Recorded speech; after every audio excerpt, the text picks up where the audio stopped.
Welcome to Democracy Now!, democracynow.org, the Quarantine Report. I'm Amy Goodman.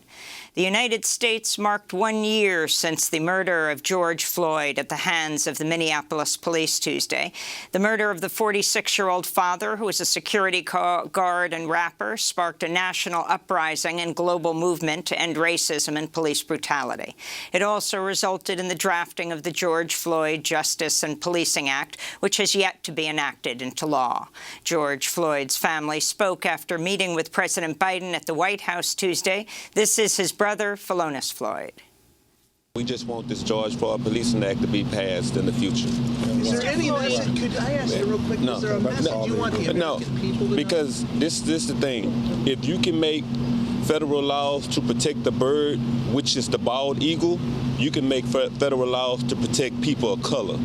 Protests and gatherings took place around the country and around the world Tuesday, including in Brooklyn, New York.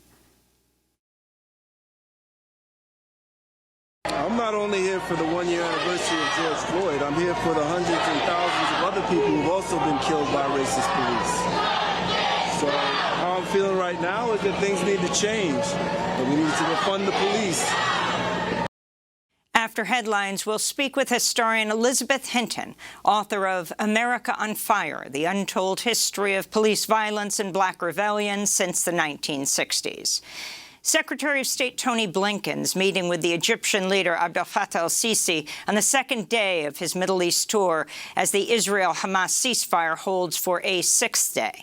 On Tuesday, Blinken held separate meetings with Palestinian President Mahmoud Abbas and Israeli Prime Minister Benjamin Netanyahu, during which he outlined the Biden administration's goals in the region.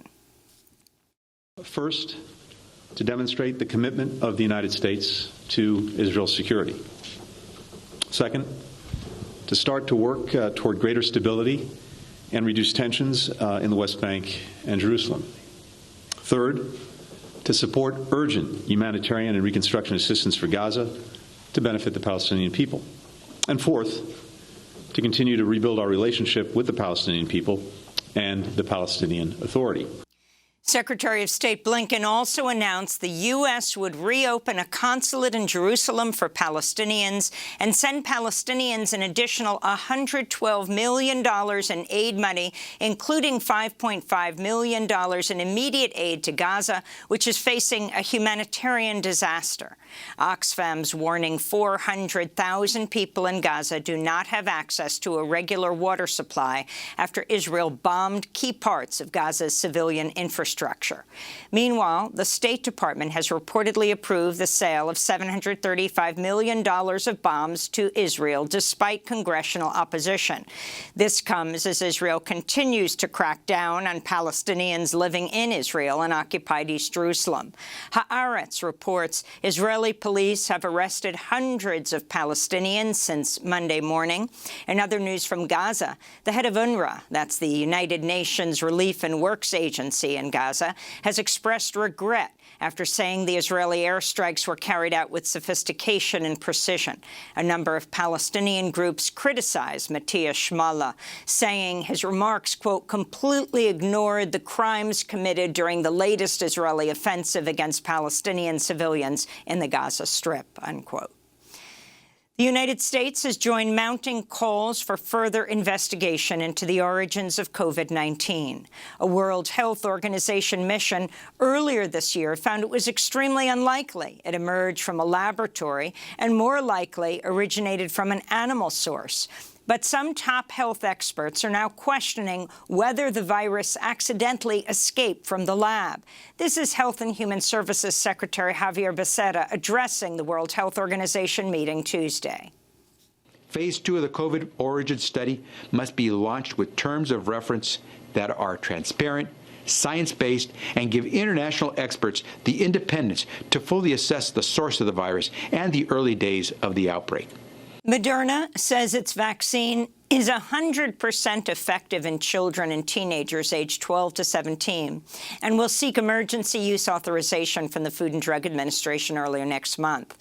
The Pfizer vaccine is already in use for those 12 and older. This comes as the White House announced another milestone in its vaccination drive Tuesday. This is Senior COVID Response Advisor Andy Slavitt.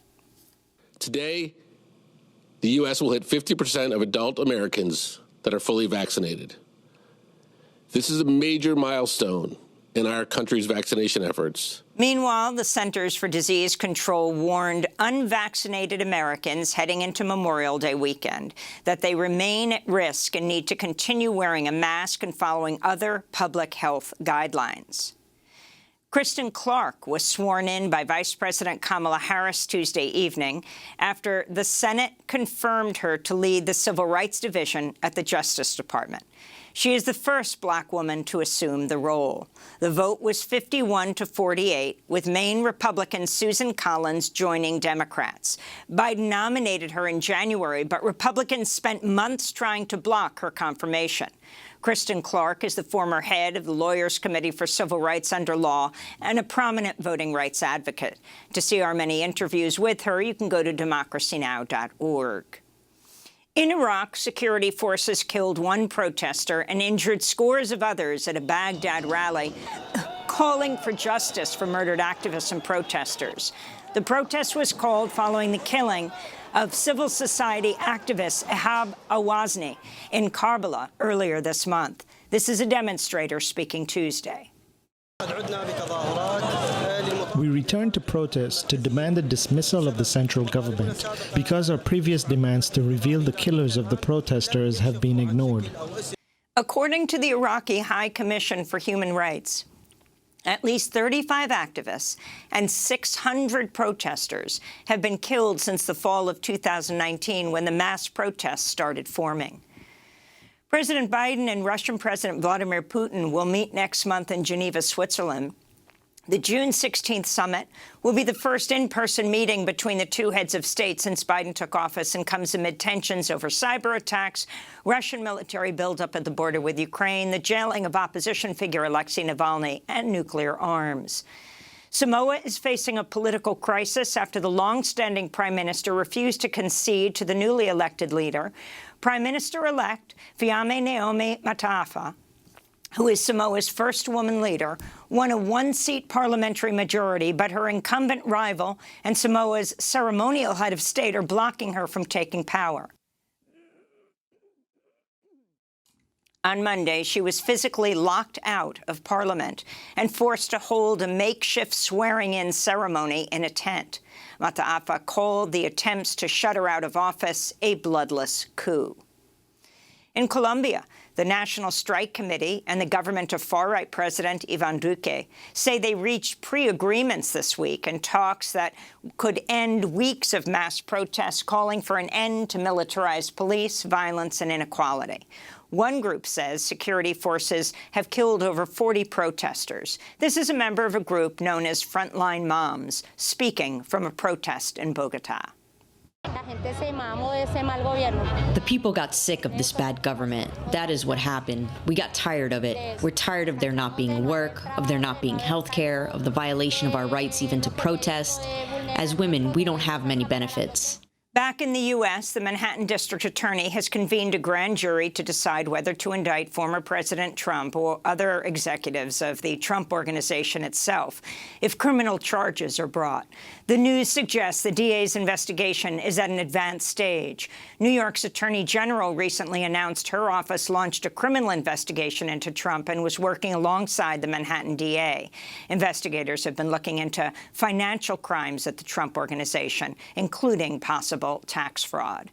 In other news about Trump's legal troubles, the former president argued Monday he possesses absolute immunity from a lawsuit filed by California Congressmember Eric Swalwell over his role in inciting the insurrection at the U.S. Capitol. The lawsuit says, quote, the horrific events of January 6th were a direct and foreseeable consequence of Trump's unlawful actions. As such, Trump is responsible for the injury and destruction that followed, he said. After days of silence, House Minority Leader Kevin McCarthy condemned recent comments by far-right Georgia Congressmember Marjorie Taylor Greene, comparing mask mandates to the Holocaust. Greene said in a conservative talk show last week that House Speaker Nancy Pelosi's requirement that Congress members keep wearing masks while on the House floor is, quote, exactly the type of abuse, unquote, experienced by Jews under the Nazis. On Tuesday, Green tweeted an article about a grocery store where vaccinated employees will wear a vaccination logo on their name tag, likening the logo to the yellow Star of David badges forced to be worn by Jews in Nazi Germany. Illinois Congressmember Brad Schneider is calling on other Democrats to join him in a motion to censure Green. A coalition of Jewish organizations is calling on President Biden to appoint a special envoy to monitor the rise of anti-Semitism in the United States. On Monday, Biden condemned what he called despicable attacks on the Jewish community. On Tuesday, Israeli Prime Minister Benjamin Netanyahu claimed anti-Zionism is a form of anti-Semitism, but many progressive Jewish groups and writers reject the claim. Peter Beinart writes in The Guardian, quote, "Anti-Zionism is not inherently anti-Semitic, and claiming it is uses Jewish suffering to erase the Palestinian experience." The Attorney General for Washington, D.C., has filed an antitrust lawsuit against Amazon, which he accuses of fixing prices to charge consumers more and maintain its monopoly power. This is D.C. Attorney General Karl Racine speaking on Bloomberg TV. They require sellers first to pay Amazon, a very significant commission, upwards to 40% for a good. Then it requires the sellers to not provide for access to their product on any other site, including the seller's own site, for a price lower than that which they sell it on Amazon.